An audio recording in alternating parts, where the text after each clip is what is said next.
Well, you're absolutely right, and we did see what happened under the Obama administration when Russia actually was incredibly belligerent and aggressive on the foreign policy scene, with forays into both Crimea, eastern Ukraine, and Syria, and their response was not only inadequate, it was borderline comical. They did provide the Ukrainian army with blankets, and they essentially allowed the Russian army to seize and usurp Crimea into Russian territory, where it still remains, of course, unrecognized. Eastern Ukraine is still a war zone, and Syria has essentially become a satellite state of Vladimir Putin's Russia today because of the inadequate foreign policy of the Obama administration. Yeah, and you would think, George, that if people like Adam Schiff and other Democrats didn't talk about Russia every turn, there might be some willingness from the American public to actually sit and listen to what's going on now in Russia. But I think, unfortunately, many people are just numb to the fact every time that we hear the word Russia, it comes as an accusation against Donald Trump. But now there's a real crisis here, and the American public seems to want to tune it out. Well, and we can't forget what Donald Trump's policies actually did to impact the U.S.-Russia relationship.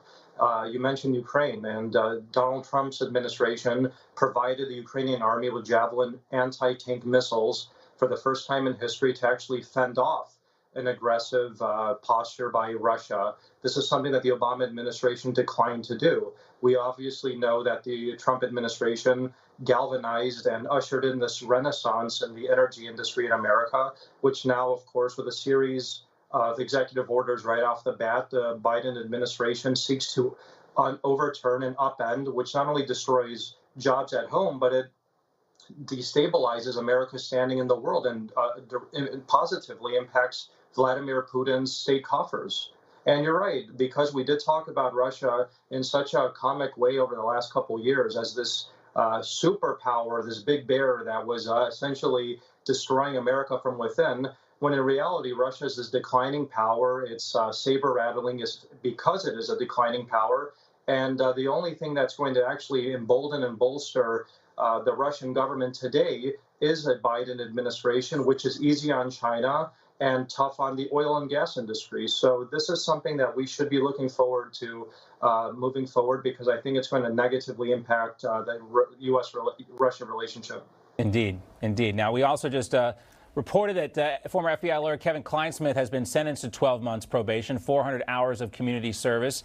This related to his decision to alter some of the documents needed to get the FISA warrant against Carter Page, kind of the foundation for the entire investigation here. But we're looking at 12 months of probation, 400 hours of community service.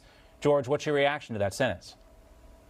I think it's absurd, and it really feeds the perception of a two-tiered justice system in this country. One for Republicans and those associated to President Trump, and those who actually committed egregious felonies. I mean, what this Kevin Kleinsmith, they always show his picture as this young guy who's this low-level attorney, but he actually was not. This was a person who was working directly with Jim Comey at the FBI, then was appointed directly to work with Bob Mueller, and was actually working on the Hillary Clinton email investigation. So he was actually part of my so-called case. He obviously altered and falsified documents that, like you said, created the entire basis to spy on a rival presidential campaign and turn the country into this conflagration that we've been living the last couple of years. And the judge basically said, oh, because your name went public and you've lost opportunities because of the media pressure, I'm not going to give you jail time. John Durham recommended 6 months for this individual. He ends up getting probation, no fine, and community service.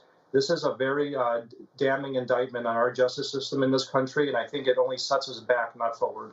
And George, I mean, it's hard to kind of miss this here. You actually went to jail based on the information that Kleinsmith altered to start this whole entire process really in the first place. That has got to sting.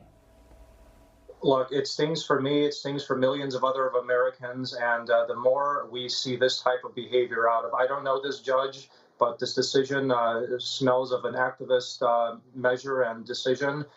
We are going to fall down a path that, we mentioned Russia. Russia poisons and jails its opponents. In this country, what we've lived the last 3-4 years are a basic collusion between the intel agencies some in the DOJ and the media to usurp the democratic process in this country and to actually put opponents in jail, like myself, like they tried putting Michael Flynn in prison, like they tried putting Roger Stone in prison, like they put Paul Manafort in prison for 7 years. This is something that cannot stand in this country if our democratic system is going to continue the way it should. And the rule of law should never be applied unequally. And unfortunately, what we're seeing here is that rule of law applied unequally simply based on political affiliation.